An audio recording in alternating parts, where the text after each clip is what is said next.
Good morning, everyone. This is Arun Kumar Chaurasia from Shivbraj Singh Children Academy. Welcome in online class.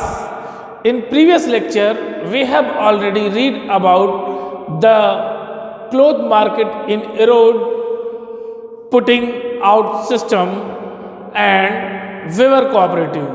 Today, we will read some another topic.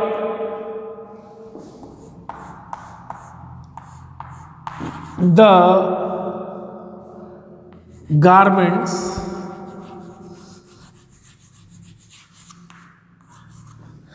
exporting factory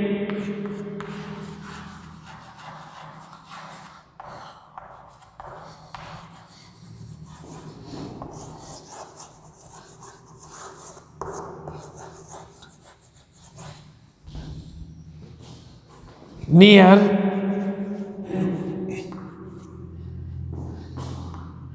Delhi. Okay, so we will discuss about the garment exporting factory near Delhi. The erode market supplies the cotton cloth product by the weaver to a garment exporting factory near Delhi. जो Erode market में cotton cloth जो है बुनकरों द्वारा बनाया जाता था, इसको जो है दिल्ली की जो है एक गारमेंट एक्सपोर्टिंग फैक्ट्री को जो है सप्लाई किया जाता था या वहाँ भेजा जाता था. The garment exporting factory will use the cloth to make shirts. और गारमेंट एक्सपोर्टिंग फैक्ट्री जो है, जो कपड़ों को एक्सपोर्ट करने वाली फैक्ट्री थी, वो यहाँ पर अपने यहाँ शर्ट को बनाती थी. The shirt will be exported to foreign buyer. और ये जो शर्ट बनाई जाती थी दिल्ली में गारमेंट एक्सपोर्टिंग फैक्ट्री में, यहाँ से ये शर्ट जो है विदेश के सप्लायरों को दी जाती थी. Among the foreign buyers are business persons from the US and Europe. और इनमें से जो व्यापारी होते थे वे जो है बिजनेस पर्सन होते थे, यानी कि व्यापार करने वाले व्यक्ति होते थे जो कि व्यापार करते थे यूनाइटेड स्टेट और यूरोप में. Who run a chain of store there, जो कि वहाँ पर एक बड़ी स्टोर की जो है श्रृंखला को चलाते थे. मतलब कई जगह पे उनके स्टोर्स होते थे जहाँ पे वो अपनी चीज़ों को बेचते थे.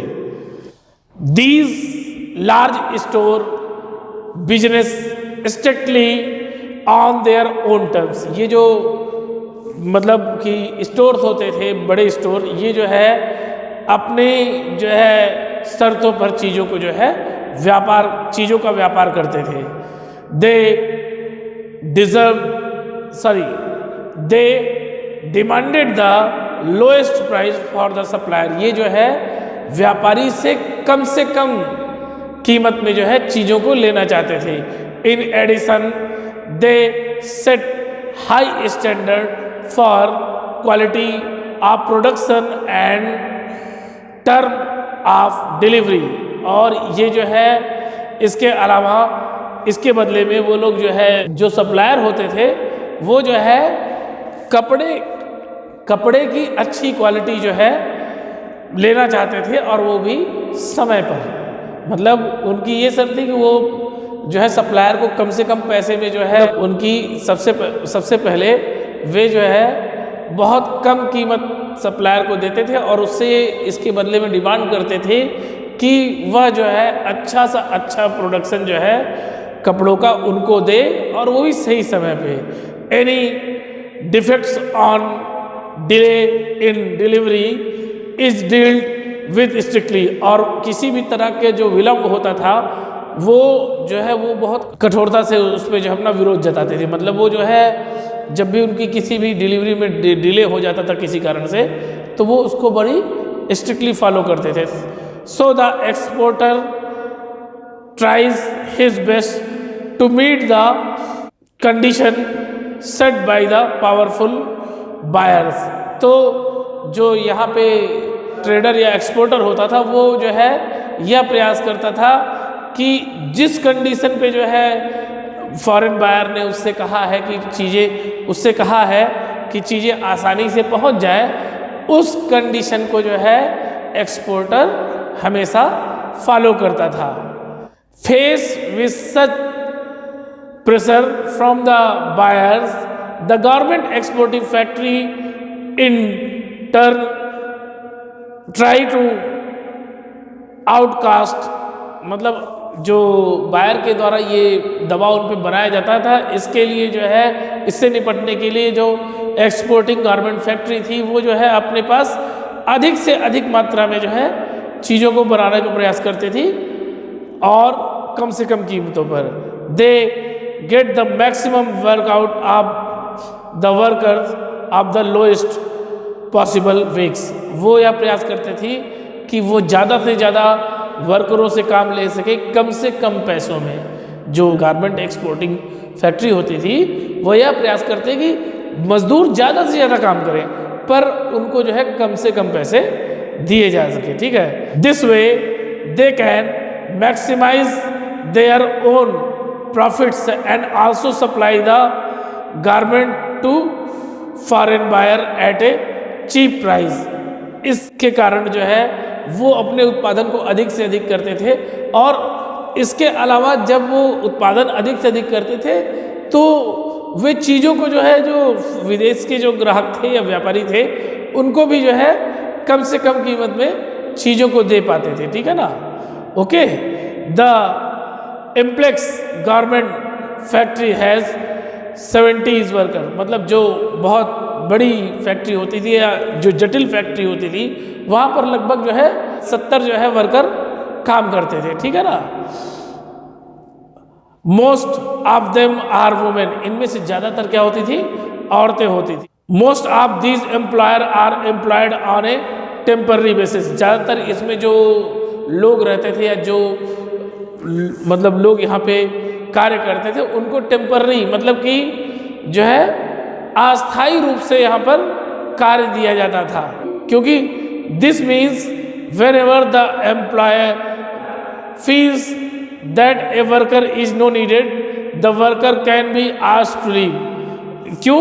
इसका मतलब ये है कि जब उसको जो एम्प्लॉयर होता था उसको ये लगता था कि ये आदमी हमारी ज़रूरत के हिसाब से काम नहीं कर पा रहा है या इसकी ज़रूरत हमको नहीं है, तो वो अपने वर्कर से ये कह सके कि आप जा सकते हैं, ठीक है ना। Worker wages are fixed according to their skill, मतलब जो कार्य करने वाले कर्मचारी थे फैक्ट्री में उनका जो है एक निर्धारित वेतन था उनके जो है कार्य के हिसाब से, जैसे उनके कौशल थे। जैसे मान लीजिए बटन लगाने वाले का जो है एक अलग पैसा होता था, टेलर का एक अलग पैसा होता था, पैकेज बांधने वाले का एक अलग पैसा होता था, और इसके साथ साथ जो भी चीज़ें शर्ट की फिनिशिंग थी सबकी जो अलग अलग स्किल के लोग थे उनके अलग अलग फिक्स प्राइस थे। The highest paid among the worker are the tailor who get about ₹3000 per month. जो सबसे ज़्यादा सैलरी दी जाती थी वो दी जाती थी टेलर को, जो कि कपड़े को सिलता था और उसकी सैलरी लगभग 3000 रुपये पर मंथ होती थी। Women are employed as helper for thread cutting, buttoning, ironing and packaging. जो औरतें होती थी वो भी यहाँ पे वर्कर के रूप में काम करती थी, जो कि यहाँ पर अन्य कार्यों को करती थी, जैसे क्या, जैसे कि धागों को काटना, इसके अलावा बटन लगाना, प्रेस करना और साथ साथ शर्ट को पैकेज करना। These job have the lowest wages, और ये जो कार्य करती थी औरतें, इनका जो है उनको बहुत कम पारिश्रमिक दिया जाता था। The shirt in United state.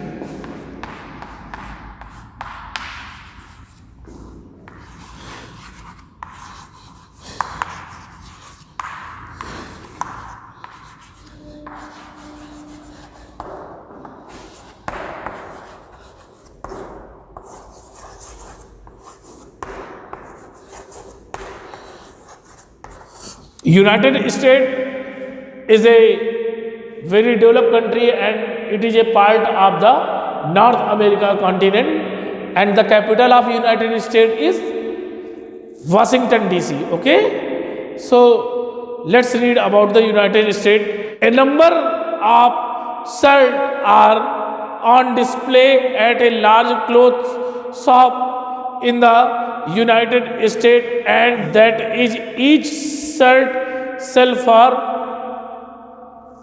$26 or around ₹1200। मतलब कि ऐसा था कि यूनाइटेड स्टेट में एक शॉप थी जहां पर शर्ट लगी हुई थी और उनमें से प्रत्येक शर्ट का दाम था जो है $26, और ये जो $26 था प्रत्येक शर्ट का, उसका जो है इंडियन रुपीस में जो दाम लगभग होता है वो लगभग 1200 रुपये होता है। ठीक है, तो let's look how much benefit gain the foreign buyer. अब देखते हैं कितना जो है फायदा पाता है जो फॉरेन का बायर है या जो खरीदा हुआ है इन शर्टों को जो है भारत से। The business person purchase the shirt from the garments exporter in Delhi for ₹200 पर shirt, then he spent ₹300 per advertising in the media and another ₹100 for shirt on storage display and all other charges। जो व्यापारी है जो है United state का, उसने जो है दिल्ली की गारमेंट फैक्ट्री से जो है शर्ट को लगभग कितने में खरीदा, 200 रुपये में खरीदा। इसके बाद उसने 200 रुपये में शर्ट को जो है खरीद लिया और 300 रुपये उसने जो है एडवर्टाइजिंग के दे दिए, सोल्ड। ठीक है, उसके बाद जो है यहाँ पर ये एडवर्टाइजिंग का पैसा हो गया। ठीक है, देन 100 रुपीज़ उसके अदर चार्ज हो गए, 100 रुपीज़ उसके अदर, जैसे स्टोरेज चार्ज और अदर चार्जेस उसके जो है लगभग 100 रुपये हो गए। ठीक है, तो उस बिजनेस पर्सन ने जो है उस शर्ट का दाम कितना लगाया, कुल मिला के 600 रुपीज़ उसने एक शर्ट पर स्पेंड किए। ठीक है, अब वो एक शर्ट को बेचता कितने में है, और वो एक शर्ट को बेचता है लगभग 1200 रुपये में। Then he gain the profit of 600 rupees per shirt, और इस तरह वो जो है प्रत्येक शर्ट पर जो है 600 रुपये का बेनिफिट पाता है। If he is able to sell a large number of shirt his profit will be high. अगर वो जो है ढेर सारी शर्ट बेचने में सक्षम है तो इस तरह से उसका जो है प्रॉफिट ज़्यादा से ज़्यादा होता जाएगा। ठीक है, और the garment exporter sold the shirt eight ₹200 per piece, the cloth and other raw material cost him ₹70 per shirt। जो गवर्नमेंट एक्सपोर्टर होता था, यानी जो इनको निर्यात करता था शर्ट, वो जो है बेटा इनको 200 रुपये में एक शर्ट को जो है निर्यात करता था।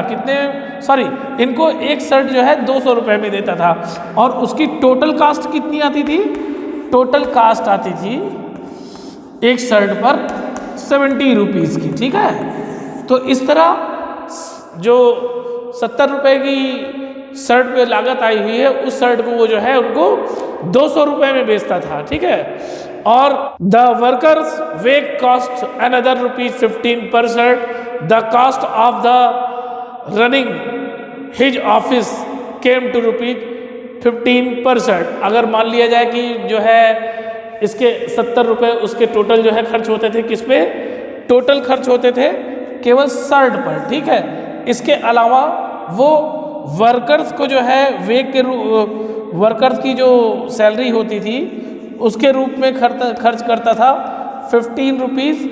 ये पर शर्ट है बेटा, मतलब ये सब ये सारा पर शर्ट है।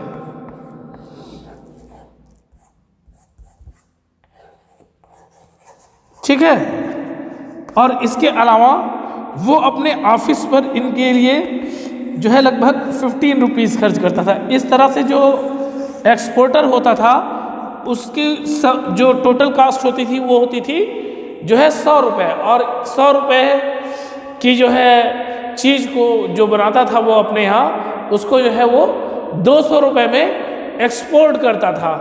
तो इस तरह से the profit gain by the exporter ₹100%। Okay, then who are the gainer in the market. अब चलिए देखते हैं कि who are the gainer in the market, मतलब देखते हैं कि इसके बाद who are gainer in the market.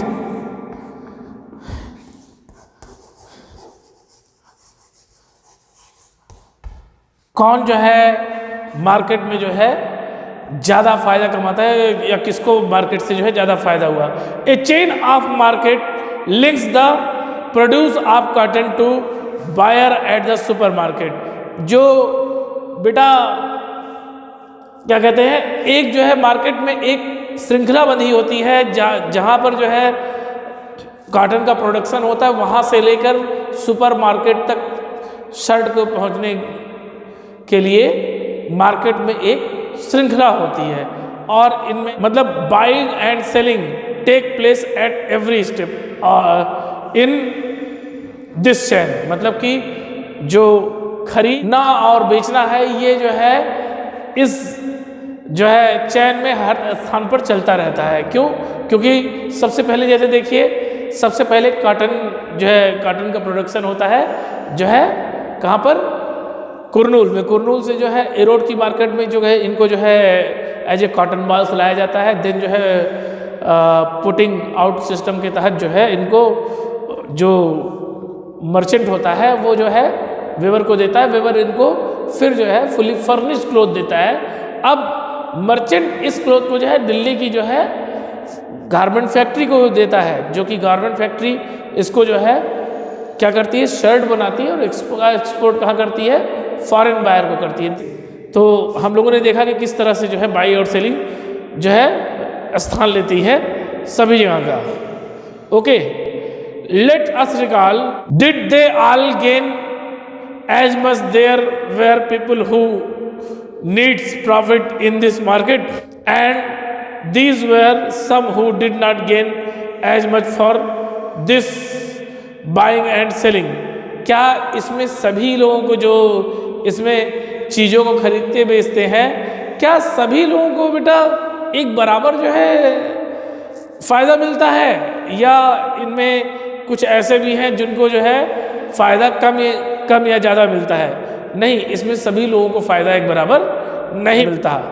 Despite these having toiled very hard, the farmer and the weaver earn very little। मतलब बहुत अधिक मेहनत के बावजूद भी जो फार्मर होते हैं और साथ साथ जो वेवर होते हैं ये जो है बहुत कम पैसा जो है अर्न कर पाते हैं। And who is gain the more benefit, exporter, trader and foreign buyer. मतलब इसमें जो सबसे ज़्यादा फायदा कमाता है कौन? इसमें सबसे ज़्यादा फायदा कमाते हैं जो ट्रेडर होता है, एक्सपोर्टर होता है और फॉरेन बायर। क्यों?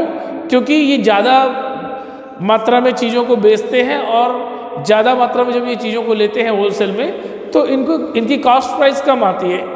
और वेवर जो कि मतलब लूम्स में अपने जो है क्लोथ्स को जो है वीविंग करता है, वो जो है किसी तरह के रॉ मटेरियल को नहीं लगाता, इसलिए उसको जो है बड़ी लेस प्राइस मिलती है। इसके अलावा जो कॉटन फार्मर होते हैं ये जो है ट्रेडर को बड़े कम दामों में जो है अपने कॉटन को सेल कर पाते हैं, क्योंकि ये पहले से ही अपनी बेसिक नीड के लिए जो है उन पे डिपेंडेंट रहते हैं। जैसे जो ट्रेडर होते हैं लोकल, वो इनको बराबर इंटरेस्ट में पैसा देते जाते हैं, और जब कॉटन सेल वो इनके यहाँ करते हैं तो उस पैसे को डिडक्ट करके बचे हुए पैसे को दे देते हैं। और साथ साथ ये कॉटन को जो है कॉटन फार्मर को कॉटन का रेट कम देते हैं मार्केट की अपेक्षा। क्यों? क्योंकि वो उसकी बेसिक नीड या डेली की जो नीड्स होती है लगातार, जब भी वो ऑफ सीजन हो या फिर उसके अलावा इलनेस या और जो बीमारियां होती हैं उन सबको फुलफिल करते हैं अपने मतलब अपने से जो है इनको इकोनॉमिकली सपोर्ट करके। तो इस कारण से जो कॉटन फार्मर है और साथ साथ जो क्या कहते हैं वेवर है, ये कम बेनिफिट गेन कर पाते हैं। ट्रेडर जब अपने जो है कॉटन को ले जाके मर्चेंट को सेल करता है तो जितने में वो पाता है उससे जो है 1.5 गुने में मर्चेंट को सेल करता है, तो उसको भी अच्छा बेनिफिट मिलता है। अब मर्चेंट जो कि यहाँ लाता है अपने सामान को जो है वेवर को देता है, वेवर जो है उसको बनाता है और फिर इसको देता है, तो जो क्लोथ बन के आता है वो अच्छी क्वालिटी के क्लोथ होते हैं और जिसका ऑर्डर इनको पहले से ही मार्केट में मिला होता है। तो इस ऑर्डर को फुलफिल करने के लिए उनको पता होता है कि उनकी कास्ट कितनी आ रही है और साथ साथ उनको बेनिफिट कितना गेन हो रहा है। तो यहाँ पर वे रॉ मटेरियल साथ साथ मार्केट को जो है पहले से ही मतलब एडजस्ट किए होते हैं और यहाँ पर वो भी अधिक से अधिक बेनिफिट कमाते हैं। देन जो जो क्लोथ होता है, इसको जब जो है बेटा गारमेंट फैक्ट्री अपने यहाँ ले जाती है तो वहाँ पर वो उसकी शर्ट्स बनाती है। शर्ट बनाने में उसकी बटनिंग और साथ साथ जो है मतलब उसकी पैकेजिंग और जो है मतलब उसकी जो है स्टिचिंग आदि में जो पैसा खर्च होता है उसको जोड़कर वो जितना अपनी समस्त जो है क्या कहते हैं कॉस्ट लगाता है उसके दुगने में जो है एक्सपोर्टर को बेच देता है। एक्सपोर्टर जब पाता है तो एक्सपोर्टर भी जब फॉरेन के व्यक्ति को जो है भेजता है तो ट्रांसपोर्टेशन चार्ज ऐड करने के बाद उससे बढ़ाकर बेनिफिट लेता है।